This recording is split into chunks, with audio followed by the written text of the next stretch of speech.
Agri man power എന്ന് പറഞ്ഞ ഒരു യൂട്യൂബ് ചാനലാണ്.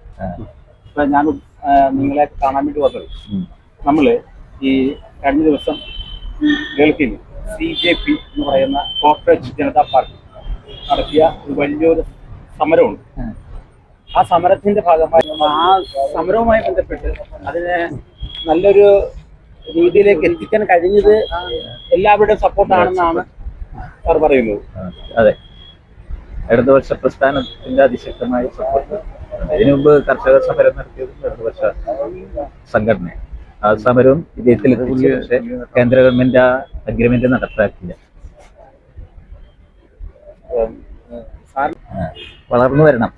അല്ല, വളർന്നു വരുന്നതാണോ ചെയ്യേണ്ടത്, അതോ ഇത്തരത്തിലുള്ള നമ്മുടെ നിയമ സംവിധാനങ്ങളെ മറച്ചു വെച്ചുകൊണ്ട് അല്ലെങ്കിൽ കിട്ടേണ്ട ആനുകൂല്യങ്ങൾ യഥാസമയം പരിഗണിക്കപ്പെടാതെ വരുമ്പോൾ, അല്ലെങ്കിൽ കൃത്യമായിട്ട് കിട്ടേണ്ട തൊഴിൽപരമായിട്ടും ഔദ്യോഗികപരമായിട്ടുള്ള ജോലികളെല്ലാം കിട്ടേണ്ട പഠിച്ച് യുവാക്കൾ മുന്നേറി വരേണ്ടവർക്ക് ഇത് പൂർത്തിവെക്കുന്ന ഒരു സംവിധാനങ്ങൾ, അല്ലെങ്കിൽ ഈ തരത്തിലുള്ള പരീക്ഷാ പേപ്പർ ചോർന്നു പോകുന്ന കുഴപ്പങ്ങൾ ഉണ്ടാകുന്നത്, അതിനെപ്പറ്റിയുള്ള കാര്യങ്ങൾ എങ്ങനെയാണ്? അതിപ്പോ പരീക്ഷാ പേപ്പറൊക്കെ ചോർന്നു പോയി കഴിഞ്ഞാൽ വളരെ ഗുരുതരമായ അപകടത്തിലേക്കാണ് പറഞ്ഞത്. കാര്യം ഇത് വ്യാജ ഡോക്ടർമാര് സൃഷ്ടിക്കുകയാണ് ചെയ്തത്. അപ്പൊ ഇവര് വന്ന് നമ്മളെയൊക്കെ ചികിത്സിക്കാന്ന് വെച്ചാൽ ഏത് നിലയിലായിരിക്കും അടുത്ത തലമുറയെ ഇത് ബാധിക്കാൻ പോകുന്നത്? ആ നിലയിലാണ് ഇത് ദോഷകരമായി ബാധിക്കുന്നത്. ഇത് ട്രേഡ് യൂണിയനെ സംബന്ധിച്ച് തന്നെ ട്രേഡ് യൂണിയന്റെ അവകാശങ്ങളൊക്കെ ഈ ഗവൺമെന്റ് കവർന്നെടുത്തിരിക്കും. ഇപ്പൊ 12 മണിക്കൂർ തൊഴിൽ ചെയ്യുന്ന ഒരു സാഹചര്യമാണ് ഇത് അവരാ നിയമം മൂലം നടപ്പാക്കിക്കൊണ്ടിരിക്കുന്നത്. അപ്പൊ ഇതിനെതിരെ ചെറുത്തുകൊണ്ടിരിക്കുന്നത് അതിനെ ചേർക്കേണ്ടത് കോൺഗ്രസ്സാണ്. കോൺഗ്രസ് BJPയുടെ ഒരു ബി ടീമായി പ്രവർത്തിക്കുന്നത് കൊണ്ടാണ് ഇത് പല കാര്യങ്ങളും അവർ നടപ്പിലാക്കിയത്. അതാണ് ഇതിനകത്ത് കാര്യം. ഇടതുപക്ഷത്തിന്റെ ഒരു ശക്തമായ പോരാട്ടമാണ് ഇതിനകത്തുള്ളത്. ഇടതുപക്ഷത്തെ തകർക്കുന്നതിന് കോൺഗ്രസും BJPയും കൂടെ ഒന്നിച്ച് പ്രവർത്തിക്കും. ഈ BJPയുടെ ഈ രഹസ്യ അജണ്ടയാണോ, അത് എന്താണ് ഇങ്ങനെ BJP ഇത്തരത്തിലേക്ക് മാറി വന്നത്? രഹസ്യ അജണ്ട അല്ല, അവർക്ക് പ്രത്യേക അജണ്ട ഉണ്ടല്ല. കാര്യം അവർ ഒരു ഹിന്ദുത്വ രാഷ്ട്രത്തിലേക്ക് എത്തിക്കുക എന്നുള്ളതാണ്. അല്ല, ഈ അവിടെ സംഘടിച്ചതെല്ലാം തന്നെ ഹിന്ദുക്കളാണ്. അല്ല, ഹിന്ദുക്കളാണെങ്കിൽ ഹിന്ദുക്കളാണെന്ന് പറഞ്ഞിട്ട് കാര്യം, അവര് ചിന്തിക്കുന്ന യുവാക്കളാണ്. അതെ അതെ, അതുകൊണ്ട് തരത്തിലല്ലേ ഹിന്ദുവാദം പ്രചരിപ്പിക്കുന്ന ഒരു രാഷ്ട്രീയ പാർട്ടിയാണല്ലോ BJP. അപ്പൊ അത് കാണാതെ പോയത് എന്താണെന്നാണ് നമ്മൾ മനസ്സിലാക്കുന്നത്. ആര് കാണാതെ? BJP പറഞ്ഞാല് അവർക്ക് BJP RSS രൂപം കൊടുത്ത കാലം മുതൽ അവർക്ക് ഹിന്ദു രാഷ്ട്രമാണ് മുന്നോട്ട്. അപ്പൊ ഒരു 100 വർഷത്തിലേക്ക് എത്തിയിരിക്കും. ആ 100 വർഷം എത്തുമ്പോൾ ഇന്ത്യ ഒരു ഹിന്ദു രാഷ്ട്രമായിട്ട് മാറ്റണമെന്നായിരുന്നു ഒരു അജണ്ട. പക്ഷെ അത് ഇപ്പൊ പൊളിയുന്ന ഒരു സാഹചര്യത്തിലേക്ക് മാറിയിട്ടുണ്ടെന്നാണ്. അതായത് യുവാക്കള് വരും. കാര്യം ലോകത്താകമാനം എവിടെയൊക്കെ ഏകാധിപതികൾ ഭരിക്കുന്നുണ്ടോ അവിടെയൊക്കെ ഇതുപോലെയുള്ള ശക്തികൾ ഉയർന്നു. നമ്മൾ തൊട്ടടുത്ത ശ്രീലങ്ക കണ്ടാൽ പാർലമെന്റിലേക്ക് ഇടിച്ച് അവിടുത്തെ ജനത കയറി. അതുപോലെ ഇവിടെ സംഭവിക്കുമായിരുന്നു എന്നുള്ളതാണ് നമുക്കത് കാണാൻ പറ്റുന്നത്. അതുകൊണ്ടാണ് ഒരു സമരം സെറ്റ് ചെയ്യുന്നത്. അതായത് ഇവിടെ ഈ രഹസ്യ സ്വഭാവം, അതായത് BJPയുടെ ഈ എന്തായാലും ശരിക്കും പറഞ്ഞാൽ ഹിന്ദുത്വവാദവും അല്ല ഇവർ കാണിക്കുന്നത്, മറ്റൊരു രീതിയില് ഒരു ഏകാധിപത്യ ഭരണ സ്വഭാവമാണ്. എന്താണ് ഹിന്ദുത്വവാദം ഉണ്ടല്ലോ അതിനകത്തുണ്ട്. ഇപ്പൊ കുറെ ആൾക്കാരെ മറ്റേ ഭരണഘടന മാറ്റങ്ങൾ കൊണ്ടുവന്ന് ഇവിടെ നിന്ന് പുറത്താക്കുന്ന രീതിയിലേക്ക് മാറുന്നു. മുസ്ലിങ്ങളെയും ദളിത് പിന്നോക്ക സമുദായങ്ങളെല്ലാം ആക്രമിക്കുന്ന ഒരു സ്വഭാവം ആ ഒരു പഴയ ഒരു ചാതുർവർണ്ണയ കാലഘട്ടത്തിലേക്ക് എത്തിക്കുക എന്നുള്ളതാണ് RSSന്റെ കഥ. അതാണ് നമുക്ക് പറയാനുള്ളത്. ഒപ്പം തന്നെ ഈ സമരത്തിൽ പങ്കെടുത്ത കുറച്ച് യുവാക്കളും യുവതികളും ബലമായിട്ട് പോലീസ് പിടിച്ചുകൊണ്ട് പോയിട്ടുണ്ട്. പക്ഷെ അവരെ കുറിച്ച് യാതൊരുവിധ അറിവുമില്ല. അവരെ ആശുപത്രിയിൽ നിന്ന് വേചന കൊണ്ടുവരിക്കുന്നത്, പക്ഷെ ആശുപത്രിയിൽ ഇവരെ കാണാനില്ല എന്നുള്ളൊരു ഇന്നലെ ഇപ്പൊ നമ്മുടെ സോഷ്യൽ മീഡിയയിൽ പരക്കുന്നുണ്ട്. അവരെ കാണാനില്ലെന്ന് പറയുന്നുണ്ട്. അതിനെപ്പറ്റി സാറിന് വല്ല അതിനെ കുറിച്ച് കൂടുതൽ അറിയുന്ന ജയിച്ചു ഹോസ്പിറ്റലിൽ ഉണ്ടാകാം, അല്ലെങ്കിൽ ചിലപ്പോൾ ജയിലിലുണ്ടാകാം. ഇപ്പൊ കേസെടുക്കരുതെന്ന് ഈ സമരത്തിന്റെ തീർപ്പിൽ തന്നെ എടുത്ത കേസെല്ലാം പിൻവലിക്കുമെന്നുള്ള കാര്യം. അതങ്ങനെ ചെയ്യുമായിരിക്കും, അല്ലെങ്കിൽ തുടർ സമരങ്ങൾ ഉണ്ടാകും. ആണെങ്കിലും ഈ സമരത്തിന് എല്ലാ ജനങ്ങളും എല്ലാ വിഭാഗത്തിൽപ്പെട്ട ആൾക്കാരും ഇതിനെ വളരെ ലാഭത്തോടാണ് ഇതിനെ കാണുന്നതും അതിനെ സ്വീകരിച്ചിട്ടുള്ളത്. ഇനിയും ഇതുപോലുള്ള സമരങ്ങൾ ആവശ്യമാണ്, വരേണ്ടി വരും എന്നുള്ളതാണ്. വളർന്നു വരണം. ഈ ഗവൺമെന്റിനെ തന്നെ മാറ്റണം എന്നുള്ള. ഇത് കോൺഗ്രസിനെ കൊണ്ട് നടക്കില്ല. ഇതിന് ബദൽ ശക്തി ഉയർന്നു ഇതുപോലെ കോൺഗ്രസ് പാർട്ടി. ഇനിയിപ്പോ എന്നാ E20 എന്നും പറഞ്ഞൊരു ഒരു മാധ്യമത്തിലൂടെ ഇപ്പൊ ഉയർന്നു വന്നിട്ടുണ്ട്, മറ്റേ ഇന്ധനത്തിനുമായി ബന്ധപ്പെട്ട്. അപ്പൊ അത്രയും വന്നിട്ടിരിക്കും. ഇത് മാറാതെ രക്ഷയില്ല. അവരുടെ ലക്ഷ്യം മോദിന്റെ 2 ഭൂരിപക്ഷം 2 പാർലമെന്റിലും ഉണ്ടാക്കിക്കൊണ്ട് ഇന്ത്യൻ ഭരണഘടന മാറ്റുക എന്നുള്ള ലക്ഷ്യമാണ്. അതിലേക്ക് എത്തിക്കൊണ്ടിരിക്കുന്നത്. അത് കോൺഗ്രസിന്റെയും മറ്റു പാർട്ടിക്കാരെയൊക്കെ കിളർത്തി കാശ് കൊടുത്ത് MP മാരൊക്കെ വിലക്ക് വാങ്ങി ഏകദേശം രാജ്യസഭയിലും ഭൂരിപക്ഷത്തിന്റെ അടുത്തെത്തിയിട്ടുണ്ട്. സാർ എന്താണ് ഇതിനെപ്പറ്റി പറയാനുള്ളത്? സാർ പറ. അല്ല, എനിക്ക് പറയാനുള്ളത് കാരണം 25-ല് ഇവര് RSS ഉണ്ടാക്കുമ്പോൾ ഇവര് പറയുന്നൊരു കാര്യമുണ്ട്, ഞങ്ങള് ഇന്ത്യ എന്നൊരു ഹിന്ദു രാഷ്ട്രമാക്കുമെന്ന് പറയുന്നുണ്ട്. പക്ഷെ അന്നത്തെ ഇവിടുത്തെ പ്രബല പാർട്ടികളെല്ലാം തന്നെ അതിനെ ലാഘവത്തോടെ കണ്ടൊരു അവസ്ഥയുണ്ട്. കാര്യം ഇന്ത്യൻ അത് അടയ്ക്കലെന്നാണ് പറയുന്നത്.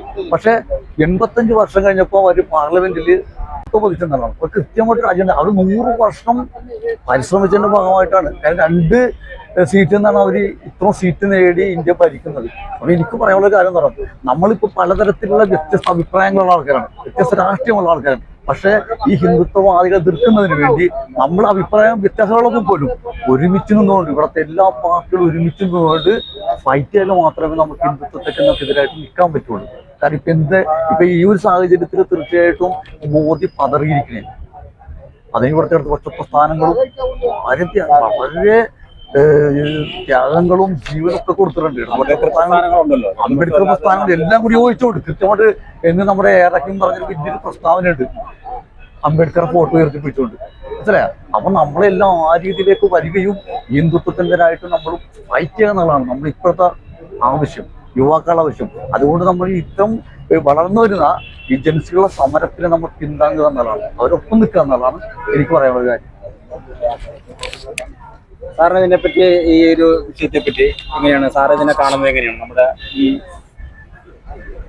വിദ്യാഭ്യാസ സമരവുമായി ബന്ധപ്പെട്ട് നടത്തിയ ആ പ്രവർത്തനങ്ങളെ സാർ എങ്ങനെയാണ് വിലയിരുത്തുന്നത്? നീറ്റ് പരീക്ഷയുമായിട്ട് ബന്ധപ്പെട്ട് ഉയർന്നു വന്ന ഈ ബഹളങ്ങളും സമരങ്ങളും ഇപ്പൊ പര്യവസാനിച്ചിട്ടുള്ള രീതിയിലേക്ക് വന്നൊരു ആസൂത്രിതമായിട്ടുള്ളൊരു പരിപാടിയോ അല്ലെങ്കിൽ പ്രത്യേകിച്ചുള്ളൊരു ആശയത്തിൽ നിന്ന് ഉടലെടുത്തതല്ല. സ്വാഭാവികമായിട്ടും ഏത് രാജ്യത്തും ഉണ്ടാകുന്ന ഭരണാധികാരികളിൽ നിന്നുള്ള മോശമായിട്ടുള്ള അനുഭവങ്ങൾക്കെതിരെ എപ്പോഴും വിദ്യാഭ്യാസ മേഖലയിൽ നിന്ന് ഒരു എതിർപ്പ് പുറത്തുണ്ടാകും. ഇപ്പൊ റഷ്യയിലാണെങ്കിൽ ചൈനയിലാണെങ്കിലും അത് നമ്മൾ കണ്ടാണ്. അപ്പൊ ആ തരത്തില് ഇന്ത്യയിൽ ഇപ്പൊ പതിറ്റാണ്ടുകളായിട്ട് തുടർന്നു വരുന്ന, നേരത്തെ ഇദ്ദേഹം പറഞ്ഞ പോലെ ഉയർന്നു വരേണ്ട, പഠിച്ച് തൊഴിൽ നേടേണ്ട അല്ലെങ്കിൽ അവസരമുള്ള അവർക്കത് അർഹതപ്പെട്ടവർക്ക് നഷ്ടപ്പെട്ടുകൊണ്ട് ഭരിക്കുന്നവർക്ക് അവർക്ക് സ്വാധീനമുള്ള അവരുടെ ഭരണപക്ഷത്തുള്ള അവർക്ക് വേണ്ടി അത് ദുർവിനിയോഗം ചെയ്യുമ്പോൾ അതിന് സ്വാഭാവികമായിട്ടും കക്ഷി രാഷ്ട്രീയ ഭേദമെന്ന് ഒരു എതിർപ്പുണ്ട്. ആ എതിർപ്പാണ് ഇവിടെ ഇപ്പോൾ ഈ CJP എന്ന് പറയുന്ന ആ ഒരു പ്രസ്ഥാനം അതിങ്ങോട്ട് വന്നു കഴിഞ്ഞപ്പോൾ ഇന്ത്യയിലെ എല്ലാ സംസ്ഥാനങ്ങളിൽ നിന്നുള്ള ഇത്തരം വിദ്യാഭ്യാസ മേഖലകളെ ഏകപക്ഷീയമായിട്ട് നശിപ്പിച്ച് അവർക്ക് വേണ്ടി മാത്രമായിട്ട് ഉപയോഗിക്കുന്ന ആ രീതിക്കെതിരെ ഒരു എതിർപ്പ് വ്യാപകമായിട്ടുണ്ട്. അപ്പം അതിൻ്റെ ഫലമായിട്ടാണ് യഥാർത്ഥത്തിൽ ഈ പറഞ്ഞ CJP എന്ന് പറയുന്നത് എത്തിക്കൊണ്ടുവന്ന പ്രസ്ഥാനത്തിൻ്റെ എന്നാൽ അതോടൊപ്പം തന്നെ നിരവധി ഈ പാർട്ടിയുടെ BJP എന്ന് പറയുന്ന പ്രസ്ഥാനം ഔദ്യോഗിക മേഖല മാറ്റി നിർത്തിക്കൊണ്ട് അവർ നിയമം കയ്യിലെടുക്കുന്ന ഒരു അവസ്ഥയിലേക്കാണ് ഡൽഹി നമ്മൾ കണ്ടത്. അതായത് യൂണിഫോം ഇട്ടുകൊണ്ട് ഭീഷണിയുള്ള പോലീസുകാരെ അടിച്ചു കൂട്ടുന്നു. ഇപ്പൊ ഈ പ്രശ്നം പറഞ്ഞു പോലീസ് എന്ന് പറയുന്ന ആൾക്കാരുടെ പേരിൽ ഔദ്യോഗിക അല്ലെങ്കിൽ അതുപോലെയുള്ള ഏതെങ്കിലും ഈ ഭരണപക്ഷത്തിലുള്ളവരുടെ നിയന്ത്രിക്കുന്ന പോലീസാണ് ഭീഷണിയുള്ള പോലീസുകാർ. ആ പോലീസുകാരുകൊണ്ട് അടിച്ചു കൂട്ടത്തിൽ നമുക്കത് CCTV നോക്കി കാണാം. അപ്പൊ ഈ ദൃശ്യങ്ങളിൽ കാണാം അത്രയ്ക്ക് ക്രൂരമായ അടിച്ചമർത്തലാണ് ഇതിലുണ്ടായത്. അപ്പൊ ഇപ്പൊ പറഞ്ഞ നിൽക്കക്കളിയില്ലാണ്ട് ഈ ഗവൺമെന്റ് ഈ ഇന്ത്യയിലെമ്പാടും ഉയർന്നു വന്നിട്ടുള്ള ഈ രോഷത്തെ തടുക്കാൻ പറ്റില്ല എന്ന് കണ്ടതിന്റെ അടിസ്ഥാനത്തിൽ അവർ പറഞ്ഞ CJP എന്ന് പ്രസ്ഥാനം ഉയർത്തിവിട്ട മുദ്രാവാക്യങ്ങളിൽ 4 മുദ്രാവാക്യങ്ങളിൽ പ്രധാനമായിട്ട് 3 അംഗീകരിച്ചു. ഒരെണ്ണം അംഗീകരിക്കാത്ത കാര്യം ഈ പോലീസിനെതിരായിട്ടുള്ള അന്വേഷണം നടത്താൻ പറ്റില്ല. കാരണം ഈ പടത്തിൽ കാണുന്ന വീഡിയോയിൽ കാണുന്ന പോലീസുകാരെ പിടിച്ചു കഴിഞ്ഞാൽ അവർ സർവീസിലില്ലാത്ത പോലീസുകാരെ.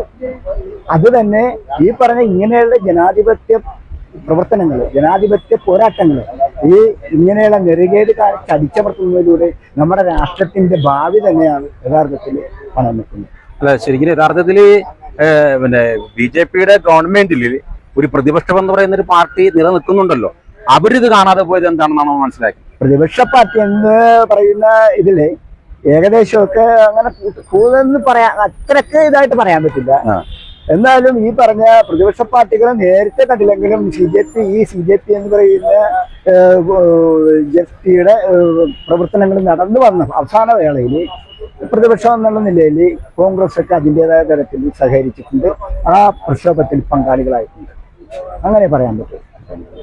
അവര് പിന്നെ ആദ്യമല്ലെങ്കിലും പിന്നീട് ഇവർ വന്നെന്നാണ് ആദ്യം യഥാർത്ഥത്തിൽ ഇങ്ങനെയൊക്കെയുള്ള ഈ ഭരിക്കുന്നവരുടെ ഇതിലൊരു മറ്റൊരു സാധനമുണ്ട്. ഇത് വരേണ്യ വിഭാഗത്തിന്റെ കൂടി ഒരു ടച്ചിങ്ങുണ്ട്. അതിന് കോൺഗ്രസ് കൊണ്ടുണ്ട്. അത് പതിറ്റാണ്ടുകളായിട്ട് തുറന്നു വരുന്ന ഇങ്ങനെയുള്ള നിയമനങ്ങളിലും മറ്റു കാര്യങ്ങളിലും ഔദ്യോഗിക ബ്രാഹ്മണിസമാണോ എന്ന് നമുക്ക് ഓർമ്മിപ്പിക്കേണ്ടതുണ്ടോ? ഉണ്ട്. അപ്പൊ ഇതിൽ അങ്ങനെ ഒരു സാധനമുണ്ട്. അപ്പൊ കോൺഗ്രസിന് പെട്ടെന്ന് പ്രത്യക്ഷത്തിൽ ഇവിടെ ഉയർന്ന് BJP കൊണ്ടുവന്നേക്കാൻ നിലപാടുകൾ അവരുടെ വിജയം എന്ന് പറയുന്ന ഇവിടെ കുറെ നാൾ ഭരിച്ചുകൊണ്ടിരുന്ന കോൺഗ്രസിന്റെ പരാജയത്തിന്റെ ഭാഗമാണ്. അപ്പൊ സ്വാഭാവികമായിട്ട് ഇതൊരു ഇന്റർലിങ്കാണ്, ഇത് ലിങ്കാണ്, പരസ്പരം ബന്ധപ്പെട്ടിട്ടുള്ളത്.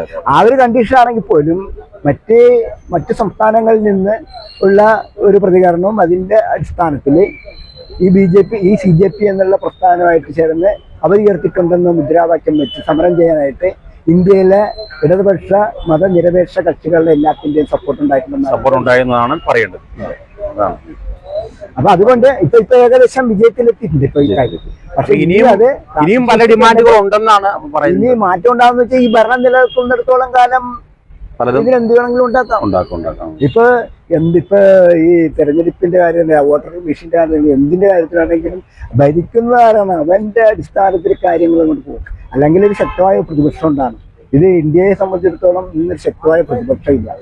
അപ്പൊ ഈ മതനിരപേക്ഷ നിലപാട് തകർക്കുന്ന തരത്തില് വരേണ്യ വിഭാഗത്തിന് അനുകൂലമായിട്ടുള്ള, അല്ലെങ്കിൽ സവർണ മേധാവിത്വത്തിന് അനുകൂലമായിട്ടുള്ള, അല്ലെങ്കിൽ പാവപ്പെട്ട ദരിദ്ര ജനവിഭാഗങ്ങൾക്കെതിരായിട്ടുള്ള നിയമ നടപടികളുമായിട്ടായിരിക്കും ഈ സർക്കാർ മുന്നോട്ട് പോകുന്നത്. അതിന് സംശയം ഇപ്പോഴത്തെ കണ്ടീഷനിൽ അതൊക്കെ. പിന്നെ ഈ CJP എന്നുള്ള സമരം ഇപ്പൊ സ്വാഭാവികമായിട്ട് അവർ വെച്ചാണ് യഥാർത്ഥത്തിൽ നമുക്ക് കൊടുക്കേണ്ട ഒരു സന്ദേശം, ജനങ്ങൾ ഉണർന്നാൽ സർക്കാർ ഉണരും എന്നുള്ളതാണ് വാസ്തവം. അതങ്ങനെ എവിടെയാണെങ്കിലും അങ്ങനെയാണ്. ഇപ്പൊ ചൈനയില് ഉണ്ടായിരുന്ന ഭരണത്തെ മറിച്ചത്, എല്ലായിടത്തും വിദ്യാർത്ഥികളിലൂടെയാണ്. ഇപ്പൊ ഇന്ത്യയിൽ തന്നെയാണെങ്കിൽ സ്വാതന്ത്ര്യ സമര പ്രസ്ഥാനങ്ങൾ ശക്തി പ്രാപിച്ചു വന്ന വിദ്യാർത്ഥികളിലൂടെ. ഇപ്പൊ വിദ്യാർത്ഥി പ്രസ്ഥാനങ്ങളിലൂടെ ഉയർന്നു വരും. ഇപ്പൊ കേരളത്തിൽ വിമോചന സമരം നടത്തുകാരെ ഈ പറഞ്ഞ വിദ്യാർത്ഥികളാണ്. അപ്പൊ വിദ്യാഭ്യാസ തലത്തിൽ നിന്ന് വിദ്യാർത്ഥികളുടെ ഒരു എതിർപ്പായിരിക്കും പ്രധാനപ്പെട്ട ഏത് രാജ്യത്തിന്റെയും മാറ്റങ്ങൾക്ക് നിദാനം. അപ്പൊ ആ തരത്തില് CJPയുടെ ഇതെന്ന് പറഞ്ഞാൽ നിർണായകമാണ്.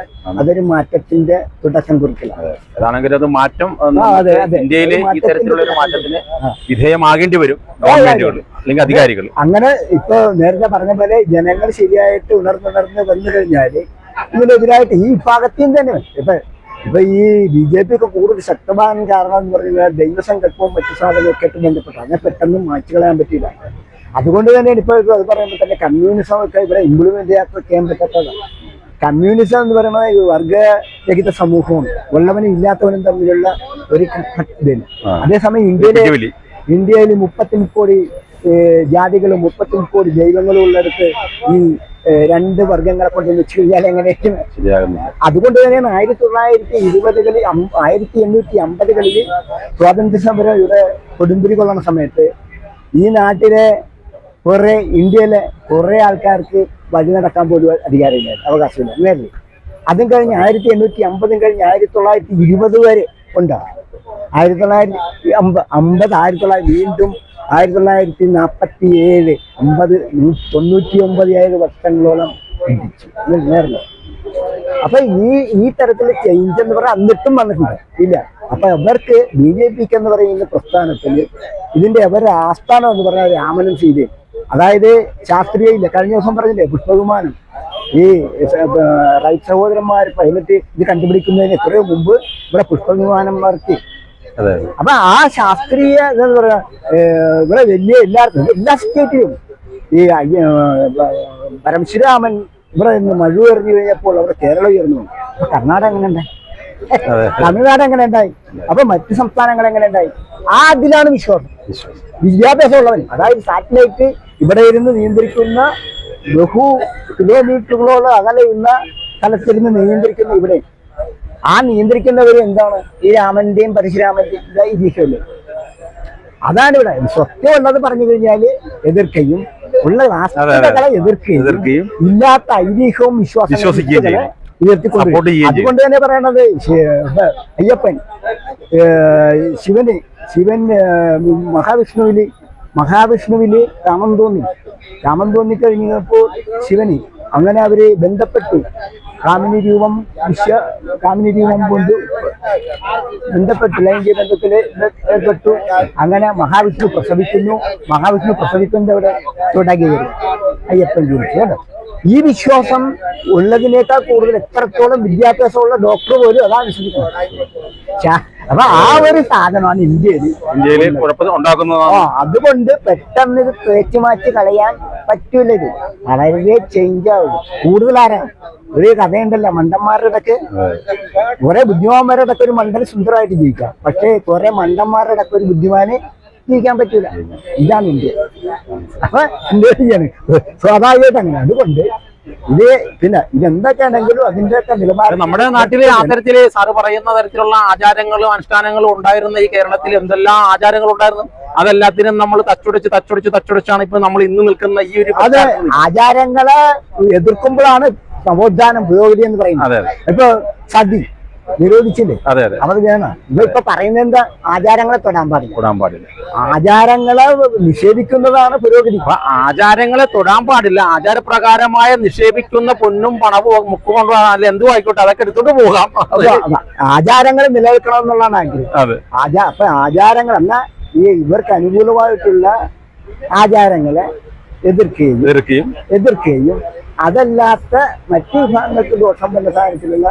അതുകൊണ്ട് തന്നെ ഞാൻ ആദ്യം പറഞ്ഞ ഈ ബ്രാഹ്മണിക്ക് നമ്മുടെ സിസ്റ്റത്തിൽ എൻ്റെ ഇപ്പൊ പറയുന്നത് എന്താ പറഞ്ഞു കഴിഞ്ഞാൽ ഉടനെ തീവ്രവാദി, ബംഗ്ലാദേശ്, പാകിസ്ഥാൻ, അതിലെന്താ ഇതിൽ ഈ പറഞ്ഞ നീറ്റ് പരീക്ഷയിൽ വർഷങ്ങളായിട്ട് സ്വതന്ത്രമായ രീതിയിൽ ഒരു അഭിപ്രായം പോലും പറയാൻ പറ്റത്തക്ക ഒരു വ്യവസ്ഥിതിയിലാണ് ഇന്ന് കാര്യം. അപ്പൊ അഭിപ്രായം പറയുമ്പോൾ ഉടനെ അവൻ തീവ്രവാദി.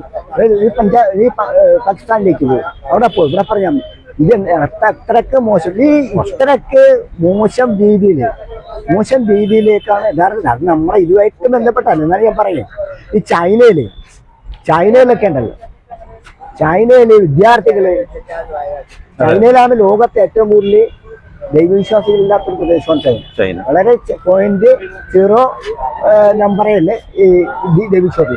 അവിടെ രാവിലെ കാണിക്കൽ എന്താണെന്നറിയോ? കുട്ടികളെ കാണിക്കുന്ന അവരുടെ രക്ഷകർത്താക്കള് ഖനിയില് അല്ലെങ്കിൽ ഈ പൊക്കത്ത് കവറില്, അവിടെ കാട്ടില്, അവിടെ കടലില്, അവിടെയൊക്കെ അതിസാഹസികമായിട്ട് ജീവൻ പണയം പെടുത്തിക്കൊണ്ട് ജോലി ചെയ്യുന്ന ഫോട്ടോയാണ് കാണിക്കുന്നത്. ഇവിടെ ഇല്ലാത്ത ദൈവങ്ങളെയും മറ്റു നമ്മളുമായിട്ട് ഒരു ബന്ധവുമില്ലാത്ത. ഇപ്പൊ തന്നെ വേറെ കാര്യം പറയും, ഇപ്പൊ രാമായണ മാസമല്ലേ, ഈ രാമായണ മാസത്തിൽ രാമായണമെന്ന രാമനെന്നല്ല സീതയല്ല അവരെ എന്തെങ്കിലും ആയിട്ട് അവരെ ഗുണങ്ങൾ എന്തെങ്കിലും ആയിട്ട്. പക്ഷേ ഈ ദൈവത്തിന്റെയൊക്കെ പേരിൽ വഴിയൊട്ട് കൂടി നടക്കാൻ പോലില്ലാത്ത, അധികാരമില്ലാത്ത, അവകാശമില്ലാത്തിരുന്ന ആൾക്കാർ പോലും ഇന്ന് അതിനെ സ്തുതിച്ച് പാടി പ്രാർത്ഥിച്ചുകൊണ്ടിരിക്കുകയാണ്. അപ്പൊ അത് പെട്ടെന്ന് നമുക്ക് തൂത്തു മാറ്റാൻ പറ്റും. അത് ഇത് കേരളത്തിൽ ഇന്ത്യയിൽ എല്ലായിടത്തും ഈ സിസ്റ്റത്തിൽ അധിഷ്ഠിതമായത് കൊണ്ടാണ് ഈ വ്യവസ്ഥിതികൾ അങ്ങനെ തന്നെ മുന്നോട്ട് പോകുന്നത്. അതിനെതിരായിട്ടുള്ള പോരാട്ടം എന്ന് പറഞ്ഞാൽ നിസ്സാരമല്ല. ഇതെന്ന് പറഞ്ഞു കഴിഞ്ഞാൽ ഈ വരേണ്യ വിഭാഗം അത് ഒരു മറ്റു കാര്യം. ഈ വരേണ്യ വിഭാഗത്തിൽപ്പെട്ട വിദ്യാർത്ഥികൾക്ക് ഇത് ബാധിച്ചത് കൊണ്ടാണ് ഇത് കൂടുതലും ഇംപ്ലിമെന്റ് നല്ല വിജയിച്ചത്. നേരെ മറിച്ച് ആലോചിച്ച് നോക്കി, ഈ വരേണ്യ വിഭാഗം ഒഴിച്ചു മാറ്റി നിർത്തി ദാരിദ്ര്യ ജനവിഭാഗത്തിനാണ് ഇത് ബാധിക്കണമെങ്കിൽ ഇത്ര ഇംപ്ലിമെന്റ് ചെയ്യില്ല അല്ലേ? അപ്പൊ ആ കൂട്ടത്തിലുള്ളവർ കൊണ്ടുതന്നെയാണ് ഇത് വിജയിച്ചത്. അപ്പൊ അത് വിജയം എന്ന് വെച്ചാൽ നിസ്സാരമല്ല, ഒരു മുട്ടുമടക്കില്ല. ഇതിനെതിരായിട്ട് കട്ടായം പറഞ്ഞിരുന്ന ഏതാണ് മന്ത്രി രാജിവെച്ചില്ലേ, വിദ്യാലയിച്ചില്ലേ. അപ്പൊ ഇതുപോലുള്ള കാര്യങ്ങൾ അവർ പറഞ്ഞ കാര്യങ്ങളൊക്കെ കുറെ നഷ്ടപരിഹാരം മറ്റു കാര്യങ്ങളൊക്കെ എന്ത് ക്രൂരമാണ്. ഈ ഐക്യരാഷ്ട്രസഭയും അവരെ ഇവരൊക്കെ ഇത് കാണട്ടെ, എന്താണ് കാണിച്ചു കൂട്ടരെ അടിച്ച് പെൺകുട്ടികളെയൊക്കെ അടിച്ച്. അതായത് ഒരു പരിഷ്കാര ലോകത്ത് പരിഷ്കൃതമായ രീതിയിലാകുന്ന അല്ലെ? അതെ, അത്രയ്ക്ക് അപരിഷ്കൃത, അത്രയ്ക്ക് മോശമായിട്ടുള്ള തരത്തിലാണ് ഈ സമരത്തെ സർക്കാർ നേരിട്ടത്. ആ സർക്കാർ നേരിട്ടത് എത്രത്തോളം സഹിച്ച് പോകാൻ പറ്റിയത് ഇപ്പൊ കോൺഗ്രസ്, മറ്റിടതുപക്ഷ പ്രസ്ഥാനങ്ങൾ, മറ്റേത് അതിനൊക്കെ കൊണ്ട് അവരാണ് ഇത് നേതൃത്വം നൽകിയിരുന്നെങ്കിൽ ഇതൊന്നും ആവില്ലായിരുന്നു.